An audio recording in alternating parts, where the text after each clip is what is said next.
மாலை சமய மாநாடு நடைபெற்றுக் கொண்டிருக்கிறது.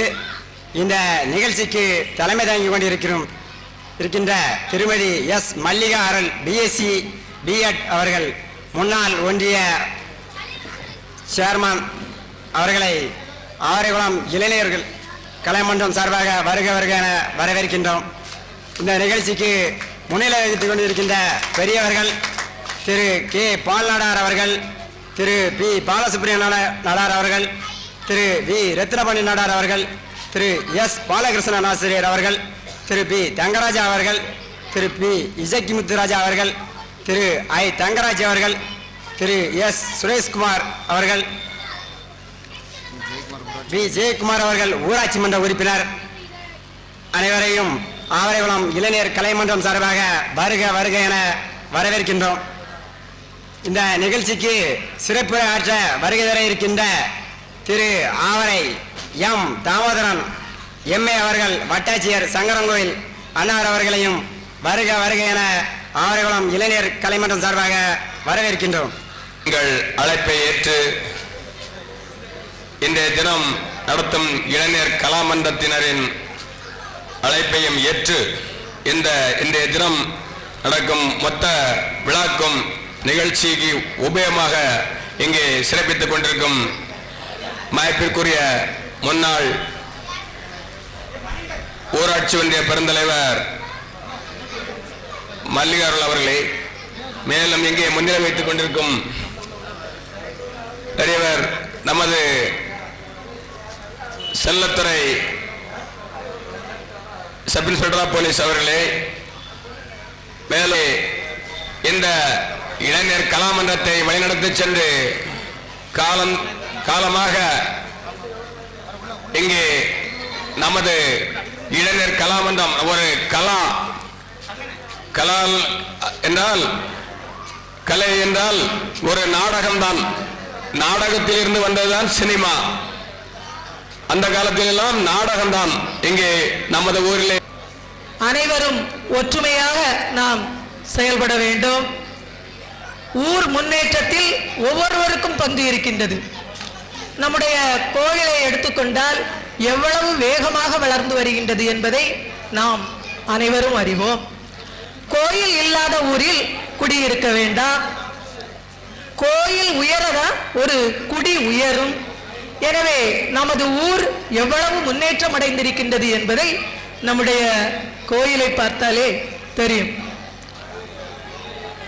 அத்தனை கடவுளும் ஒரே கருத்தை தான் அடிப்படையாக கூறுகின்றன. அத்தனை மதங்களுமே அன்பு.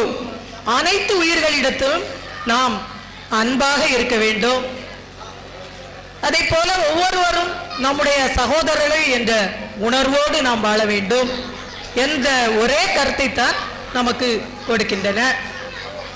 நம்முடைய கோயிலை பார்த்தால் ரொம்ப மகிழ்ச்சியா இருக்கு. ஏன்னா பகல் போல இருக்கு. இரவையும் மின் விளக்குகளால் வருஷத்துக்கு வருஷம் அதிகமான மின் விளக்குகள், ரொம்ப மகிழ்ச்சியா இருக்கு. ஒவ்வொருவரும், அதாவது இந்த திருப்பணி குழுவை சார்ந்தவர்கள் ஆனாலும் சரி, நிர்வாக கமிட்டி ஆனாலும் சரி, கோயிலை நாம் எப்படி வளர்க்க வேண்டும், ஊருக்கு நாம் மக்கள் எல்லாம் இப்போ ரொம்ப அவசியப்படுது. யாரை பார்த்தாலும் கடவுளை வணங்குவதற்கு தான் நம்ம ஓடி ஓடி செல்கின்றோம். என்ன காரணம்? ஊர்ல பார்த்தா நோய் நொடிகள், ஒவ்வொரு வீட்டிலும் பிரச்சனைகள். எனவே நாம் எல்லோருமே கடவுளை நினைப்பதற்காக செல்லுகின்றோம். கடவுளை வணங்கி, கடவுளே எனக்கு இது நடைபெற வேண்டும், என்னுடைய குடும்பத்தில் என்னென்ன குறைகள் எல்லாம் இருக்கின்றன, இவைகளெல்லாம் நிவர்த்தி அடைய வேண்டும் என்று கடவுளிடம் ஓடோடி வருகின்றோம். நம்முடைய ஊரை பொறுத்தவரையில் பெண்கள் ரொம்ப முன்னேறி இருக்கின்றாங்க. அதிகாலையிலே அதிகாலையிலன்னா இறைவனை தேடுவதற்கு ஒரு அமைதியான சூழ்நிலை. அதாவது குறிப்பிட்ட மாதங்கள்லாம் பார்த்தாக்கி எல்லா நாட்களும் வணங்குகின்ற ஒரு நிலை. சுத்தமாக தூய்மையாக கடவுளை நினைத்து வழிபடுகின்றார்கள் பெண்கள். கோயிலெல்லாம் முன்னால ரொம்ப பேர் இப்படி வரமாட்டாங்க. நான் சிறு குழந்தையாக இருக்கின்ற பொழுதெல்லாம் 3 நாள் தான் கூட. இப்போ 10 நாட்கள் நடைபெறுகின்றன. இறைவனை நாம் கோயிலுக்கு வருகின்ற பொழுது நாம் கடவுளிடம் வேண்டுவதெல்லாம், அதாவது முதலாவதாக இறைவா கடவுளே என்னுடைய ஊர் நல்லா இருக்கணும், என்னுடைய மக்கள் நல்லா இருக்கணும், ஊர் மக்கள் எல்லாம் நன்றாக இருக்கணும், அதே போல நோய் நொடியின்றி இருக்கணும், பக்கத்து ஊரில் இருப்பவர்கள் எல்லாம் நன்றாக வாழ வேண்டும் என்ற ஒரு உயர்ந்த நோக்கத்தில் நாம் முதலில் இறைவனிடம் கேட்டால், அதன் பிறகு என்னுடைய குடும்பம், என்னுடைய குழந்தைகள் என்ற ஒரு நிலையை இறைவன் விரும்புகின்றார். எல்லாருக்கும் கேட்போம், நாம வந்த உடனே என் பிள்ளை நல்லா இருக்கணும், நான் நல்லா இருக்கணும், என் குடும்பம் நல்லா இருக்கணும். இது தேவைதான். ஊர் மக்கள் சார்பாக நான் பாராட்டுகின்றேன், என்னுடைய நன்றியையும் தெரிவித்துக் கொள்ளுகின்றேன். நமது பிள்ளைகள், நமது ஊரில் இருக்கின்ற குழந்தைகள் அத்தனை பேரும் திறமை உள்ளவர்கள். அந்த திறமையை வளர்க்க வேண்டும் என்று நான் மீண்டும் மீண்டும் கேட்டு, நம்முடைய கோவில் விழாவில் நான் கலந்து கொள்வதில் மீண்டும் ஒரு முறை கூறுகின்றேன், மட்டற்ற மகிழ்ச்சி அடைகின்றேன். நாடகத்தை நடத்துகின்ற இளைஞர் பெருமக்கள், உங்கள் திறமைகளை பாராட்டுகின்றேன். அனைவரும் ஆர்வமாக வந்து ஊர் மக்கள் 10 நாட்கள் தான் நடைபெறும், திரும்ப தூங்கிடலாம். அனைவரும் வந்து நீங்கள் பார்க்க வேண்டும். எனவே இந்த குழந்தைகளை நீங்கள் உற்சாகப்படுத்த வேண்டும், இளைஞர் பெருமக்களை உற்சாகப்படுத்த வேண்டும். இதற்கு முயற்சி எடுத்த அனைத்து உள்ளங்களையும் பாராட்டுகின்றேன். இன்னும் அதாவது இந்த கோயில் வளர வேண்டும். நமது ஊரை பொறுத்தவரையில் எந்த விதமான சமய வேறுபாடும் இல்லாமல் நம்முடைய மதிப்பிற்குரிய முன்னாள் சேர்மன் என்னுடைய தம்பி ஞான திரவியம் அவர்கள் இங்கு அன்னதானம் எல்லாம் 4ஆம் திருவிழாவுக்கு நடத்தி இருக்கின்றார்கள். உண்மையாகவே பாராட்டுகின்றோம். எல்லா இதழையும் கடந்து நிறைய பேர் கூறினார்கள், நமது ஆவரைகுளம் முன்மாதிரியாக திகழ்கின்றது. வட்டாட்சியாளர் அவர்களை இப்பொழுது சிறப்புரையாற்ற அழைக்கின்றோம். தலைமையேற்றுள்ள அன்றும் இன்றும் என்றும் என் அன்பிற்குரிய நண்பர் அருள் சிகாமணி அவர்களின் வாழ்க்கை துணைவியார் மல்லிகா அருள் அவர்களே, மற்றும் இங்கு மேடையில் அமர்ந்துள்ள கோயில் கமிட்டி தலைவர் தாமோதரன் அவர்களே, ராமகிருஷ்ணன் அவர்களே, எஸ்ஐ செல்லத்துறை அவர்களே, ஜெயக்குமார் அவர்களே, ரத்னபாண்டி அவர்களே, மற்றும் இங்கு முன்னால் அமர்ந்திருக்கின்ற அருமை தாய்மார்களே, அன்பு பெரியவர்களே, அனைவருக்கும் எனது அன்பிற்குரிய வணக்கத்தை தெரிவித்துக் கொள்கிறேன். உதவி செய்ய வேண்டும் என்ற எண்ணம் எனக்கு இருக்கும். இதுபோல நமது ஊரிலிருந்து எல்லா அலுவலகங்களிலும் ஒருவர் இருந்தால்தான் நிச்சயமாக நமது ஊரை சேர்ந்தவர்கள் செல்லும் போதெல்லாம் நமக்கு உதவி மறுக்கப்படாமல் கிடைக்கும். நான் படித்துவிட்டு வேலை இல்லாமல் இருக்கும் போதெல்லாம் ஒரு சான்று பெற வேண்டுமானால் ஒரு அலுவலகத்தில் செல்வதற்கு அங்கு சென்றால் யாரையுமே நமக்கு தெரியாது. அவர்களிடம் நாம் அந்த சான்று பெறுவதற்கு எவ்வளவுக்கு எவ்வளவு கஷ்டப்பட்டோம் என்பது எனக்கு அடிக்கடி ஞாபகத்தில் இருக்கும். அப்போ நீங்க பரீட்சை எழுதி பாஸ் பண்ணணும்னா, ஒரு சர்வீஸ் கமிஷன் எழுதணும்னா எந்த அளவிற்கு அந்த சான்றுகளை பெறுவதே மிகவும் கஷ்டமா இருக்கும். அந்த கஷ்டங்கள் பிறருக்கு வரக்கூடாது, நமது ஊரை சேர்ந்தவர்களுக்கு வரக்கூடாது என்ற எண்ணம் இருப்பதால் தான் யார் சான்று கேட்டாலும் உடனே வாங்கி கொடுக்க வேண்டும் என்ற உணர்வு எனக்கு இருக்கும். அதுபோல நமது ஊரை சேர்ந்தவர்கள் எல்லா துறைகளிலும் எல்லா அலுவலர்களிலும் இருக்கும்போதுதான் நிச்சயமாக அந்த ஒரு நமது மக்களுக்கு ஒரு நல்ல வாய்ப்பு கிடைக்கும். இளைஞர் கலாமன்றத்தார் அவர்கள் சிறப்புடன் நடிக்க இருக்கின்ற நாடகத்தை நமது திருக்கோயிலில் முதன்முறையாக எங்களுக்கு இளைஞர் கலைமன்றத்திற்கு வழங்கிய நமது முத்தாரம்மன் கோயில் கமிட்டியினருக்கும் அதற்கு எங்களுக்கு அருளை புரிந்த நமது முத்தாரம்மனுக்கும் எனது பணிவான ஒரு நல் வணக்கத்துடன்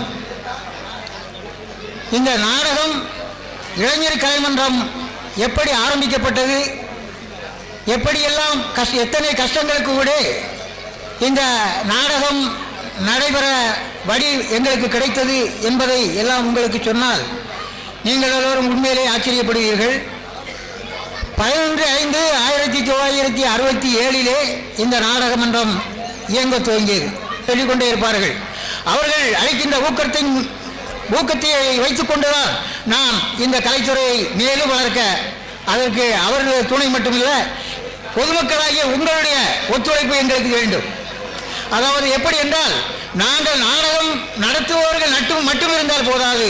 நீங்கள் பார்க்கின்ற அத்துணை பொதுமக்கள், அதாவது ரசிக பெருமக்கள் அனைவரும் அந்த கலை காட்சியை கண்டு ரசித்தால்தான் நீங்கள் எவ்வளவுக்கு எவ்வளவு ஆர்வத்தின் மூலமாக உங்கள் உற்சாகத்தை கரகோஷத்துடன் எங்களுக்கு அளிக்கின்றீர்களோ அந்த வரவேற்பின் மூலம்தான் நாங்கள் வெற்றி பெற்றோம் என்பது.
சரி, உண்மைதான்.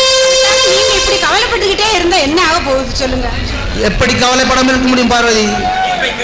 தீர்ப்பை கேட்டதும் அந்த நஞ்சப்பன் ஒரு பார்வை பார்த்து ஒரு சிரிப்பு சிரித்தான் பாரு.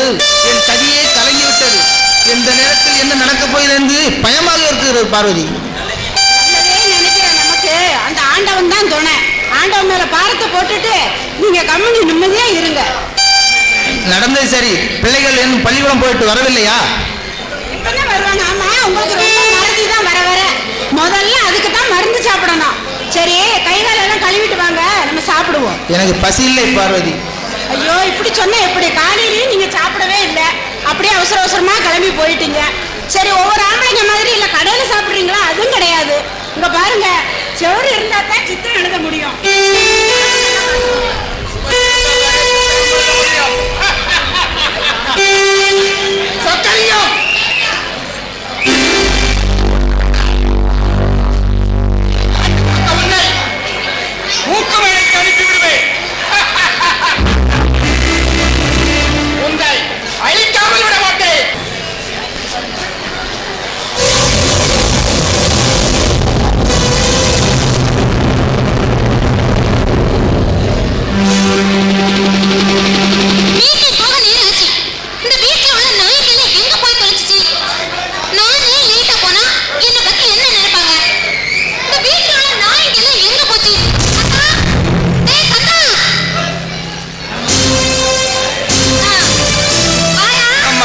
இவ்வளவு சீக்கிரமா எங்கேயுமே கிளம்பிட்டீங்க? என்னடா இன்னும் ஆளை காணவே நினைச்சேன். அதான்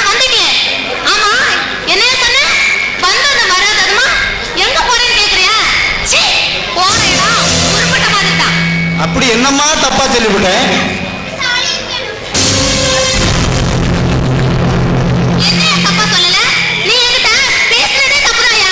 அது தப்பு தானா? என் பக்கத்துல நின்று தாலி கட்டிக்கிட்டது உன் புருஷம்மா.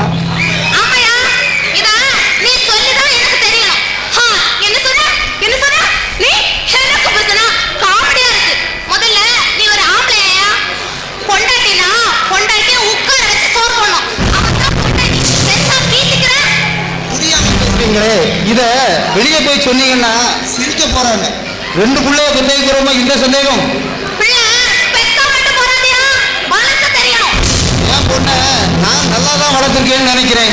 ஆனா பெத்தவங்களுக்கு இதை விட வேற என்ன வேலையோ?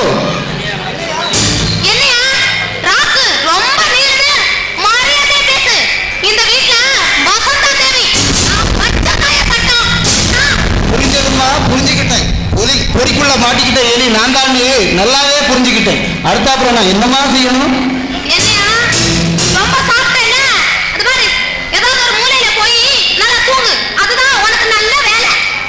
அரைக்கிட்ட மாட்டிக்கிட்டு அவஸ்தைப்படும் எனக்கு மாட்டான் போல் இருக்கேன்.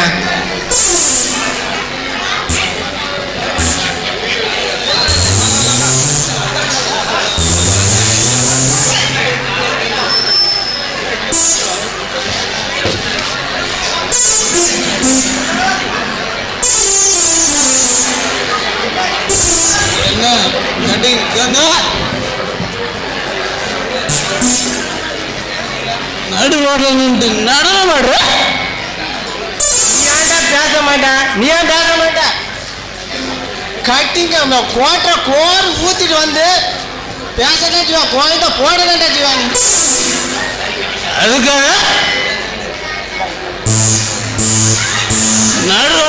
நடமாடுவேன். சர்க்கார் போட்ட ரோடு குண்டு குழியுமா இருக்கு, அதுதான் சரி பண்ணிடலான்னு யோசிக்கிறேன். நீ கொஞ்சம் ஹெல்ப் பண்ண வாரியா? ஏண்டாப்பா நீ வர? தம்பி இதுக்கு நான் வரல. ஏன்பா? ஏன் நீ ஒன்னே வச்சுதான் எல்லாம் பண்ணலான்னு முடிவு பண்ணிட்டு இருக்க, திடீர்னு வேண்டான்னு சொன்ன. இந்த உலகமே பறந்து விரிஞ்சு இருக்கு, நான் பறந்து இருந்து என் மனது பறந்து விரிஞ்சு இருக்க கூடாதா? எனக்கு இந்த சர்க்காருக்கு நல்லது பண்ணது இதெல்லாம் பிடிக்காதுப்பா. ஒரு போடுறாங்க ஊத்திக்கிட்டு டான்ஸ் ஆடிட்டு நிற்பேன். தம்பி நல்லா இருக்கிற?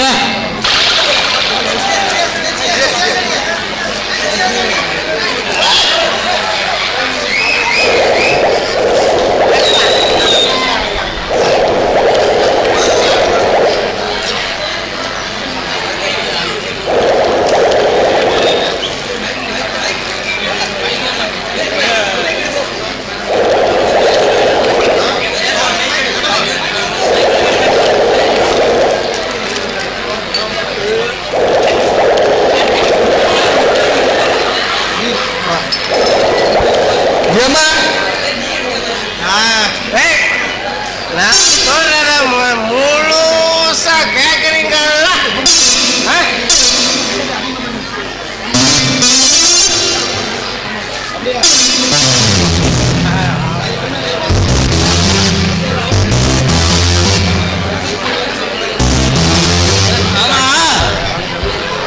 அவன்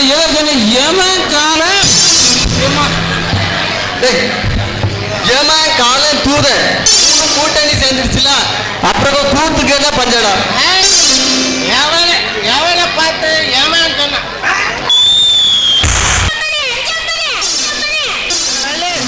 டிக்கெட் என்ன வேலை சொன்ன? 550. இவ்வளவுதானா? டிக்கெட் எடு, டிக்கெட் எடு. உனக்கு ஒரு வேலை இல்ல? கட்டிங் போடுறதுக்கு ஒவ்வொருத்தங்கிட்டயா கையெழுத்துவேன். இதுல வேற டிக்கெட்டுக்கு நீ கையெழுத்துறியாப்பா? அந்த கதை எதுக்கு? உன்கிட்ட ஓசிய கேட்ட மாதிரி கேட்கிறேன். இந்த பாரியா, உனக்கு வேற வேலை இருந்தா போய் அதை பாரு. ஆமா, எனக்கு வியாபாரத்தை கெடுக்காத சொல்லிட்டேன். இதுதான் வேலை. சொல்றேன். ஐயோ, என்ன மிஸ்டர், என் பின்னாடியே வரீங்க? நீங்க முன்னாடி போறீங்க, நான் பின்னாடி வரேன். வேணும்னா நான் முன்னாடி போகட்டுமா? பாருங்க, பல அடிக்கடி என் பின்னாடி வரீங்க, பார்த்து நடந்துக்கோங்க. நீங்க ரொம்ப அழகா இருக்கீங்க. அழகான பொண்ணை பார்த்து போட்டு